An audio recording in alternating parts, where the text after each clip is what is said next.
आज 8 फेब्रुवारी पाहूया आजचे दिनविशेष। आजच्याच दिवशी 1936 मध्ये बँक ऑफ महाराष्ट्रचे कामकाज सुरू झाले। नॅस्डॅक हा अमेरिकन शेअर बाजाराचा निर्देशांक 8 फेब्रुवारी 1971 रोजी सुरू झाला। भारतीय गोलंदाज कपिल देव यांनी सर्वाधिक 432 बळींचा जागतिक विक्रम 8 फेब्रुवारी 1994 रोजी स्थापित केला। छत्रपती शिवाजी महाराजांची जयंती तारखेनुसार 19 फेब्रुवारीला करण्याचा 8 फेब्रुवारी 2000 रोजी महाराष्ट्र शासनाने निर्णय घेतला।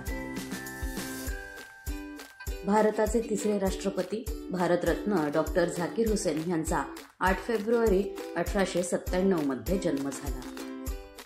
शास्त्रीय गायिका ठुमरी गायिका शोभा गुरटू यांचा 8 फेब्रुवारी 1925 रोजी जन्म झाला।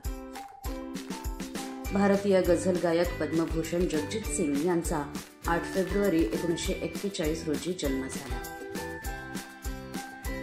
भारतीय क्रिकेट संघाचा माजी कर्णधार मोहम्मद अझरुद्दीन याचा 8 फेब्रुवारी 1963 रोजी जन्म झाला।